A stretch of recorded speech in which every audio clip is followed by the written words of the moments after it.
আমাদের মন্ত্রীরা পুলিশ প্রশাসনকে কিভাবে ব্যবহার করেছে, ছাত্রলীগের মতো ঐতিহ্যবাহী একটা সংগঠন, বাংলাদেশের স্বাধীনতা সংগ্রামে অন্যতম ভূমিকা রাখা সংগঠন, সেই সংগঠনকে কি ধরনের সন্ত্রাসী কাজে ব্যবহার করে। আমরা রোম স্ট্যাটিউট, যেটা বলে আন্তর্জাতিক ইন্টারন্যাশনাল ক্রিমিনাল কোড এস্টাবলিশ হয়েছে, আমরা রোম স্ট্যাটিউটের রেটিফাইং কান্ট্রি, অর্থাৎ সদস্য রাষ্ট্র।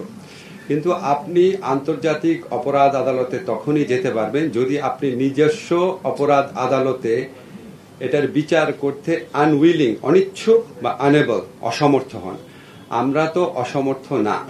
আমরা এই বিচারটা করা যায় নাকি সেই ব্যাপারে আমরা বদ্ধপরিকর, এবং এই বিচারের আওতায় বিগত সরকারের সর্বোচ্চ পর্যায়ে ব্যক্তিদের সংশ্লিষ্টতা খতিয়ে দেখে উনাদেরও বিচার করা সম্ভব বলে এটা আমরা মনে করছি। ভিকটিম পরিবারের ন্যায় বিচার পাওয়ার সবচেয়ে বড় একটা স্কোপ তৈরি হয়েছে।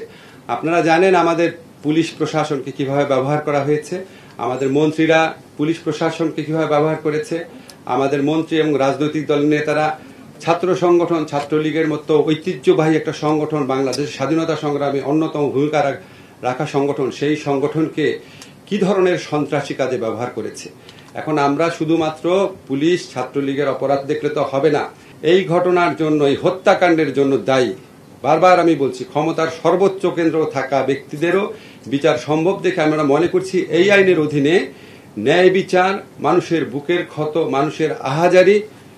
আমরা যখন এখনো, আপনারা সবাই জানেন, আমরা এখনো যখন এই মুগ্ধের ছবিটা দেখি, আবু সাইদের ঘটনাগুলো দেখি, আমি আর বলতে চাই না এগুলি, এখনো আমাদের বুকে হাহাকার করে ওঠে।